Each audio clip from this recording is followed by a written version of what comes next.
Yo, what is up, guys? This is Kevin. I'm one of the hosts for the Two Young Fellows podcast, and my co-host is. Darnell Young from Belize City, 23 years old. Holla at me. All right, so what we talk about on this podcast is going to consist of entrepreneurship, business, also about social life, such as pickup games, stuff like that. Also about things about like self development. Like me and Darnell read a lot of books and stuff like that, and then we got all the golden nuggets of information that we got from those books, and then applied them to our life and see what worked and what didn't work, and that's what we're going to be talking about throughout this whole podcast. But yeah, starting, I don't know, I'm giving a little bit of information about each other, I guess. So my name's Kevin. I go to a university right now. I currently attend a Cal State. I will not say which one. But yeah, I'm an entrepreneur. I like business kind of stuff. I'm a big believer in self education. I read a lot of books on business, marketing, self development, stuff like that. Just coding. I taught myself how to code, stuff like that. And then Darnell, my co host, he reads a lot about like philosophy and stuff like that. But I'll let him describe himself. What's up, y'all? My name is Darnell, the philosopher, kind of. But anyways, my name is Darnell, 23, coming out of Belize. If you don't know where Belize is, that's in the Caribbean. Yeah, from the Caribbean, island boy. But anyways, yeah, so I moved to California about 5 years ago approximately. And ever since then, I don't think I've been the same person. I'm just transformed. Met Kevin, one of the few journeys together, knowledge journeys, philosophical journeys, just journeys as brothers, basically. But essentially, we both go to the same school, in the same frat or fraternity, if you want to be proper, if that makes any sense. But I'm not gonna say the name, it's none of your business. Anyways, yeah, man, philosophy. I love it. I fucking believe in it a lot. Yeah, so right now we're actually going to get into our first topic. So me and Darnell both go to the same university. So, I mean, there might be listeners that are going to university right now, or some that are in high school and are going to there, or maybe some that are out of, fresh out of college or so, or whatever age you are. It doesn't really matter. But we are going to talk about college for the first topic. And for the first topic, we kind of want to go in depth, like how is your college experience or stuff like that, because a lot of people see things in movies and they say, oh, well, college is this way just because they saw this in this movie. We're actually living in it, like right now. We're living through that moment right now. So I guess I'll give out my first thing of how I think what college is for me. So right now in college, I'm having a lot of fun. Right now, me and Darnell are in a really good prime age. I'm 21, Darnell is 23 right now, so we're able to go to clubs or bar hopping, stuff like that. So college is fun. I come from a background where there isn't many races or diversity where I live in. So I won't say the place where, but where I live in, there's only like Hispanic people and brown people, I guess. I don't want to be offensive. But yeah, who gives a fuck? So yeah, college is fun. That if I had to describe college in one word, it would be fun. I feel like college is more of a social aspect more than an academic aspect. I mean, it does have like you do have to attend class, get your shit together, do good in grades, stuff like that. But it also provides a lot of free time, so you could like socialize, make new friends, maybe join an organization or something like that, like me and Darnell did, and yeah, there's been so many moments. I mean, I'm always the kind of person that says, "Oh, I don't want to have a boring life." Like I want to say, "Oh, like I want to be in the point where when in my later days when I have kids or something like that, and I'm talking to them, I could say, like, oh, college was fucking fun. Like I did so many cool things in college and I don't regret nothing. Like, oh, like I could say, like, for example, me and Darnell one time we got really drunk at this one place and like we hooked up with these two chicks or something like that. Some crazy story, like me and Darnell have both lived through a lot of crazy moments. Maybe some might be embarrassing, might some very memorable. But yeah, I live for the story. Like, hey, like I fucking did this and this and this and this in college. I don't want to be someone that, like, someone that went to college. Just went to school, went to class. After class, went home. Didn't do shit. I used to be like that, and I thought that was like I thought it was fine just living that life. But then I got into an organization. I met a bunch of friends, stuff like that. We started doing a bunch of shit. Like we started going swimming, or we started going bar hopping, or let's go clubbing, or like stuff like that. There's so many things to do right now while you're in college. I'm a strong believer that everybody should appreciate everything that they have because they don't appreciate everything that's there. They don't see the whole picture. But yeah, I think I went on a little rant there. But yeah, Darnell, how do you how do you describe college to you? How's your college experience? College, man. Rants are okay. I mean, we all go on rants sometimes. Rants are okay. College, my definition of college is completely different coming from Belize. When I moved over here, I had no intentions of even attending school, even going. I didn't want to go to school. I was essentially sent over here because I was too much of a bad egg where I was from. So I came here, and my dad gave me two options: either you work full time or you go to school. I wasn't ready to work yet, so I saw school as more time to socialize with new people. So I started off at El Camino College, and went there for a couple years, 2 years, and I transferred to the school where I'm at now. And essentially, I basically saw college as just time to socialize and meet new people. And it was just so cool that I happened to be learning things that I wanted to be learning about. I'm currently a communication studies major, and I like to study about how people communicate, why they communicate that way, and why people think the way they do. That's what drives me to finish college. So yeah, earlier Darnell mentioned that I guess we should talk about like maybe some funny experiences that we had before. Darnell, I know Darnell. He does poetry a lot. And he goes to a poetry stand, or what would you call that? Open mics. Open mics, I guess. Yeah, Yeah. fucking retarded here. Yeah, open mics. But I'm pretty sure he's told me before he's had like very kind of crazy moments, and I kind of wanted to see if maybe you would want to talk about one. Crazy? Like what? What do you mean crazy in terms of? I don't know. I remember like that one time he told me he hooked up with an older lady, like a cougar. Oh, So- come on, dude. So yeah, I was wondering maybe we could get into that a little. Yeah, man. Yeah, open mics can get very interesting. Apparently, when you're up there, a young man is pouring out his heart in front of a crowd. It tends to attract older women. It seems to be like bait to them, essentially. That's kind of fucked up, but hey. Anyways, yeah. So there's one of my mic I went to. It's called I forgot what the open mic name is called, but I'm at this open mic and I perform one of my poems. And I don't know if anybody knows me, but when I perform, I tend to be really connected to the crowd. I make a lot of eye contact, deep eye contact at that. You'd probably feel really singled out if you were to attend one of my performances. But in any case, I was doing this to this particular lady, and at the end of my set, I walked out to go get a drink, and she insisted that I sit beside her and have her buy me a drink. Initially, I was like, no, I am a college student. After all, I have homework to do. I have important shit to do. So I had to turn her down at that specific moment. But yeah, I don't know. It's another story for another time. But Okay, I guess he's just trying to get you guys to listen to another podcast, but whatever. So do you have any other topics that you want to talk about? other topics. Yeah, I started off with college, stuff like that. You want to talk about anything? Books. That's a crazy trend. Okay, that's good. It's a weird transition. I don't know. Yeah, okay. It's the first podcast. It's the first, yeah, we're guys. throwing ideas out there. It's basically an introduction to what we're going to be talking about. All right, guys. So me and Darnell have very different kind of books. Well, kind of different. I mean, I read more on the business side of things, like how to invest, stuff like that about startups, stuff like that, stock markets, e-commerce, stuff like that. And I do read a lot of like self-help as well. And I know Darnell reads to self-help and philosophy a lot. But I guess if you had to say one book that gave you the most information, that changed your life the most, what would it be? One book that changed my life the most, Yeah. it would have to be Psycho-Cybernetics. And why is that? Psycho-Cybernetics is a really fucking awesome book.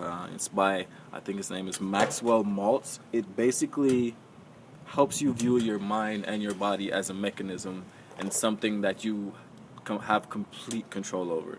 It also has some tips in there of NLP, which is what hypnotists use to quote-unquote hypnotize people, which is pretty fucking awesome. It helps you unhypnotize yourself, which is pretty sick. It basically teaches you how to program that mechanism for success. And that's something that's one of the books we're gonna touch on in one of our later podcasts. So you guys should definitely stay tuned for that. All right, and if I had to say one book that changed my point of view the most, it would probably be Rich Dad Poor Dad by Robert Kiyosaki. just because a lot of people have the belief that, oh, you have to go to college to become successful, or if you don't go to college you won't do anything of yourself. And in the book it kind of talks about how Robert had a dad, and where his dad was like a principal or a higher up in the school district, and he had a college degree and stuff like that, but he wasn't very rich. He was, I don't know, he was middle class if anything. And then Roberts had a friend, and his friend introduced him to his dad, and his dad was actually a high school dropout. He believed that, oh, why waste more time in school when you could go out there and become rich by self-educating. And his dad, that's who he called his rich dad, because he was like his mentor, and he was teaching him about self-education, about compound interest, shops, how to start a business, stuff like that, startups, stuff like that, and how the difference between how people think that it's a social norm to go to college, and if you don't go, you're a failure, and stuff like that, and how it really brought up a specific point that I strongly believe in, that if you notice, most people, like, if you ask your parents want you to go to college, but if you really think about it, your parents don't even want you to go to college. Well, I know my parents, I won't say every parent, but I know a good amount of parents say that their kids want their kids to go to college, because, and then if you say like, oh, I don't want to go, they eventually, if you dig deep enough, they'll bring up the point that, oh, how would other people think? Like, they want you to go to college just so other people won't talk like shit about them, like, oh, well, his kid's a nobody because he didn't go to college. It's more about them, like, oh, what do people think about them? And it shouldn't be like, you shouldn't care what the fuck like anybody else thinks about you. You should be happy the way you are, because then if you're trying to please everybody, you won't be happy. You won't be pleasing yourself, because you won't be yourself. The things that make you happy might not make other people happy, and fucking people have to deal with that. But yeah, I kind of ran on a rant again. But yeah, I think I did pretty good for that one. So you want to talk about do you have a third topic on there? All right, let's Darnell, what's the third topic? I want to cover likes and dislikes. It's a pretty interesting topic. I don't know. There's a few things I do like that I really fucking appreciate with people that I talk to, especially, which is why me and Kevin are here right now. I really like open-minded people that are willing to accept new ideas, new thoughts, new beliefs. Not butt stuff. We don't do butt stuff around here. That's really nasty, but eating booty like groceries is another thing. And anyways, yeah, likes and dislikes, man. I really like open-minded people. I like fucking pizza. I dislike fucking people that don't curse. I don't trust them at all. It's just, yeah, just undercover sociopaths. Yeah, just weird things like that. Girls that don't let's see, girls that don't have their mind open to reading books, which is pretty weird to me. I don't know if you met a girl like that. Actually, I have met a lot. It's not even girls. I met a lot of people that look at you weird if you say, "Oh, I read books for fun." That's my hobby. But then again, something that I before I didn't like reading either. But I got a mentor, and then he kind of opened my eyes to oh, if you look at the most successful people or the most richest people, like Bill Gates, Warren Buffett, even multi-billionaires like Mark Cuban, Ralph Lauren, the list goes on. They all believe in self-education, and one of the things that changed my mind most, I saw an interview with Warren Buffett and Bill Gates. They were interviewed in the same video, but at different times with the same question. And they asked them, if you had any ability in the world, what would you choose? And they both chose the ability to read faster. And they said, I was kind of shocked when they said that. The reason they said the ability to read faster is if you're able to read every book faster, you're able to download all the information from all those books from successful people into your head. If you start imitating or implementing what they say in those books, you're eventually going to have some kind of success. For example, let's say let's put this in basketball terms. So for example, let's say you're trying to learn basketball. You can learn basketball from your friend who's good, or you could maybe read books or watch videos on Michael Jordan, the best basketball player of all time, and try to implement some of the things that he does in that video. And even if you implement and you get 10% of that 10% is still better than most of society, So what I believe is, read information on the best people, try to get as much information as they can, all the things that worked for them, and then try to implement them into your life. Right. Yeah. Also, to look at books at a more basic point of view, at primitive it gets, I would say books literally open your mind to so many possibilities, so many opportunities. People don't. I don't even think people could grasp the concept of the knowledge that is out there with just reading one book. Your whole mindset can be changed with just one simple book, and that, to me, that thought is just awesome. That's what keeps me reading. That's what keeps me going. That's what keeps me wanting to keep self-educating myself, essentially. And I really try to encourage that among the people that I hang out with, just so we can be on the same level. Because it's not as cool if you're at the top by yourself. I'm not trying to be conceited or anything. I think what he's trying to say, he's always trying to bring people up with him. Exactly. Yeah. If you're gonna hang out with some friends, you bring them up to where you are.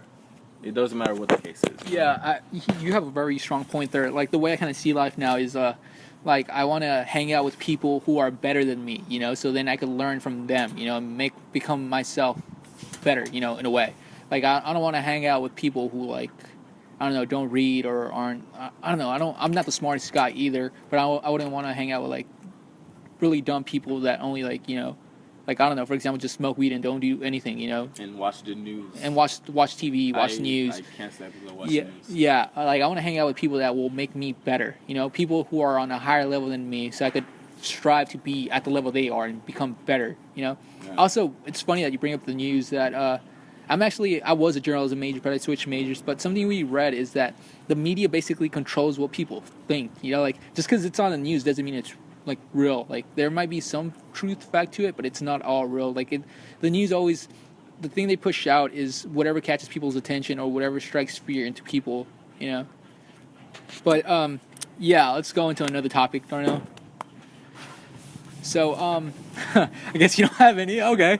So yeah, I kind of want to say there's also I guess you could call it pickup game aspect to this podcast, and like by pickup game is like what we used before to, like, I don't know, talk to girls or stuff like that. Because I know a lot of people, me myself included, like, I used to be shy or timid or even scared to approach like an attractive girl, or like some people say like, oh, I really want to talk to that girl, but I don't know how to start a conversation with them, you know. And me and Darnell have like implemented a lot of things and tested a lot of things out, and we're gonna share what we learned in here, and quote unquote pick up what some people would say, or, you know, some people might say, oh, are you guys trying to be players or something? No, we're not really trying to do that. It's just like Trying to be sociable. yeah, we're trying to be social, you know, more social, I guess, in a way, or more approachable, stuff like that. But we'll go more into depth into that into another podcast. But right now, I kind of want to just go a little bit things like, let's say, for example, when people say like, oh, I don't know how to start a conversation with that girl. Something that I learned through my experience here in college, or like just like, you know, talking to girls and stuff like that, like, and that I tried also. Something I've noticed is girls don't fucking give a fuck what comes out of your mouth. To be honest, I mean, some girls care that you cuss a lot or something like that. They notice that, but, you know, whatever. Yeah, who gives a fuck? So fuck them. So yeah, something I've noticed is you shouldn't care what comes out of your mouth. It's all about body language for the most part. So, like, as long as you come off confident, you know, it doesn't matter what comes out of your mouth. There's been times where this is something I've tried before. As long as you come up confident to a girl, I literally came up to a girl and I said, so I literally don't have any pickup lines to tell you, so what's up? And then she started to laugh. She's like, oh my god, I can't believe you just said that. And I'm like, yeah, I was joking, obviously. And then that's a way to start a conversation with girls. But Darnell, do you want to share some ways that you can start a conversation with girls for people that might have trouble with that? Starting a conversation with a girl, man. That you don't know. That I don't know. Like, let's say, for example, you're at a party, you know, you see a girl across the hall. Yeah. Like, at most parties, but, like, this happens to, I'm pretty sure, every fucking guy at parties, and sometimes they're like, oh yeah, she's looking for me from far away, and the guy's really hoping that the girl approaches him. Yeah. But that's, I mean, you gotta understand, most girls always have the aspect like, oh no, he has to come fucking talk to me first, and blah, blah, blah, whatever. Right. So, what would you give advice for that? Me personally, I'm a really silly dude, man. Like, I do the most unorthodox things. I like to dance, so obviously at a party I'm probably one of the first people on the dance floor. That's one of the biggest tips we could give you guys at parties. If you guys are at parties, let's say you don't like to dance or whatever. I know I didn't like to dance before or whatever, but you kind of just gotta learn to not give a fuck about what people think. I know the reason I didn't like dancing before is, one, I didn't know how to dance at all. Yeah. I mean, I still think I don't, but, you know, I still do. So fuck you guys. And the second is, just gotta have confidence, man. Just fucking don't give a fuck about what other people are thinking, and just have fun. I mean, I know some people drink alcohol just so they could get a little bit loose, and I know I used to be like that when I first started. But who cares? Whatever helps you up, man. Whatever loosens you up and makes you more sociable in a way. But yeah. Yeah, so like I said, I like to dance, so I would probably be on the dance floor if I see a cute girl I like, and she's kind of being lame, kind of not wanting to dance. One simple thing that I do that kind of works most of the time, I force eye contact, which sounds really weird, but it's actually pretty funny if you do it in person. You force eye contact, let her look at you, and all I do is fucking point, and I bob my head, and I said, "You're not ready," and she's like, "Oh my god." And I basically just grab her and pull her and we dance. That's what I do in the party scene. If I were out in public, I'd probably do I something. mean, disclaimer: this is obviously not going to work for everybody, Yeah, but everybody has it does work for some people. Some Yeah. people could pull it off, some people can't. It all depends on how you come off. There's some people that come off really, how would you say, like shy or timid or even like Yeah. stuck up or something like that, even though you're not trying to be. And then there's some people that could pull it off, that come off as like sociable, like funny, kind of childish. I mean, being childish kind of plays a big part into not being like a creep or being called a creep. Just showing that you're being funny or you're kind of childish, but whatever. You're having fun. Yeah. And something else we kind of want to talk about is something that could really help is banter. Banter is kind of joking around with the girl but flirting at the same time. And a lot of people usually the reason they fail is because they don't use banter. They're like, "Oh, you're so beautiful" or whatnot, and It's compliments. that's so last like era. All the girls are used to that. All the hot chicks are getting told like several times a day, "Oh, you're fucking hot," or "You're beautiful," or whatever. "You're gorgeous," whatever. Every girl's used to that. I mean, don't get us wrong. It works at certain points. Yeah, it That's works at certain after points, interaction. but it doesn't work for 90% of the time. That does not work. Like every girl in college, every hot girl in college is being told or getting hit on consistently. I mean, if it's like a genuine compliment, like Yeah, a genuine like compliment. if you see a girl like while you're walking to class or something, and like you're holding your books and she's like literally walking past you, and her dress is beautiful, it's nicely colored, and her hair's just like flowing in the wind, and you generally feel that urge to just be like, "You're beautiful."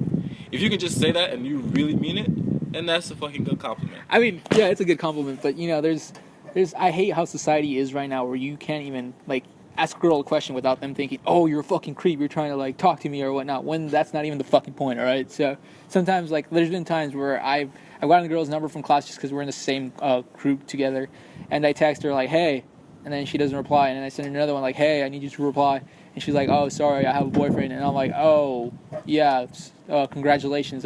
What slide do you want me to do at the PowerPoint?" Like we're literally working on the PowerPoint together for class, and I didn't have contact with her. Her phone number was the only one, and she thought I was hitting on her, when I wasn't. I was just asking her like, "Hey, what fucking slides do you want me to do?" I'm not trying to fucking hit on you. Yeah. But yeah, banter is actually like it's flirting, but like poking fun at people. It's Little pushing her buttons. pushing her buttons. You obviously you don't want to call her a bitch or a cunt or nothing like that, but you want to be like, oh, if she's like short, you could call her tiny, or like, oh, why are you so tiny, or something like that, or like if she's like, I don't know, sometimes you might say like, oh, why do you have so like goofy feet, or some shit like that. Just little slight like insults here and there. Being playfully challenging. Yeah, playfully challenging in a way, and I think Darnell knows more about this subject. And he's obviously had more experience than I have in this subject, so I think he should take over for this part. I don't know, man. Yeah, it's so much to discuss. It's just, yeah, it's a lot to discuss. On the subject of banter, banter is basically you being a total fucking badass and just saying whatever the fuck is coming out of your mouth, with not even trying to alter it in any sense. It's just you being. It's just you at your default setting, just you talking. And that sounds a little bit weird the way I'm saying it because I'm coming at it from a little philosophical sense, but it's basically what you feel you're holding back.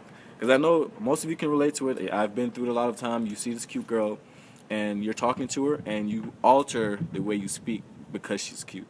So because she's cute, you instead of you saying, "Oh, that's not I don't like that band," you'd be like, just to make her feel better, you'd be like, "Oh yeah, I like that band too. It's a pretty good band." Like I know for me, one example is before I liked poetry, and I would be talking about poetry, and this girl would be like, "Oh, poetry's so corny. Only sensitive guys like poetry." I'm like, "Yeah, fuck poetry. I'd rather rap and this and that."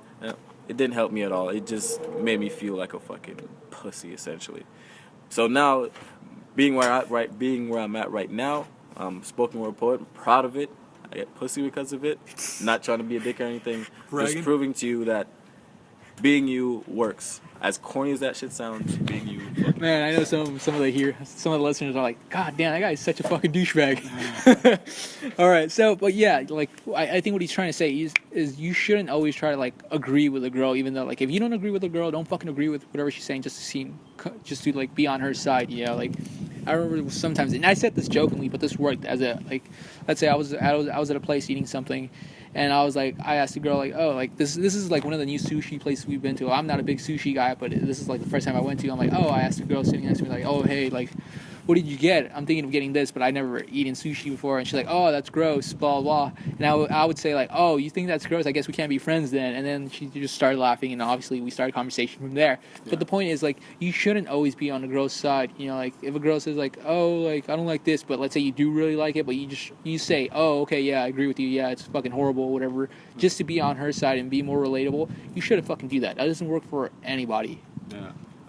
One thing that got me started on this notion of like bantering is my little brother, he used to take this improv acting class, and they had this exercise. I don't know, I can't remember what the exercise name specifically, but in the exercise, in order to keep the scene going, you had to disagree with the main character. So in essence, if I were to tell Kevin, oh, I saw the game yesterday, the Patriots game yesterday. Did you like that shit? I didn't. It was pretty good.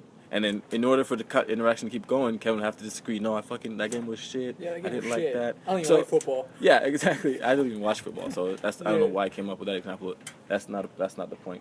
But essentially, what inspired that idea in my head is that if you not necessarily keep disagreeing, but you don't necessarily agree with everything, you just say no in a way where it's not confrontational. Like, right. You're not getting aggressive with it, but it's like it's almost like you're urging her to speak more. You're urging reciprocation in an interaction. You want her to talk as much as you do, if not sometimes even more. But essentially, yeah, I'll wrap up with that, and then we'll be covering more in the future. Yeah, so this is our first podcast, and obviously we don't want to drag it out. We don't want to talk about all the material we have written down, and for future podcasts we'll have something on like strictly bantering or like weird experiences that we had in college, stuff like that, or maybe even advice on like, oh, you never been to a club or you never been to a bar, what kind of bar to go to, what kind of style, what kind of stuff to wear to those kind of events. I know Darnell is more of a fashionable guy than I am, so he'll definitely have a bigger part in that. But how to own your style, how to smell good. Yeah, we'll be talking about that. We'll be talking about more self-help stuff like confidence, body language, stuff like that. And also about like great books that we read that maybe we'll create like a book list, and we'll maybe email that out to everybody that wants to like see what books we read, what books influenced us the most, what books would we say like, oh, what book do you want to read, stuff like that. What books would we recommend, stuff like that. But yeah, this concludes our first episode of the Two Young Fellows podcast. Introduction, baby. Yeah, the introduction, first episode. Hopefully we didn't fuck up as much, so... Who gives a fuck? Yeah, fuck it. Who gives a fuck? We're doing this on the fly. No editing. Come back and listen, join us. We'll be here talking. Yeah. Talking asses off. Yeah, exactly. So I hope you guys had fun. If you guys like this, please rate this on iTunes or SoundCloud. I'm not sure which site I'm going to upload first. I'm gonna be testing around which one works better. But yeah, like, subscribe, and we'll see you guys later.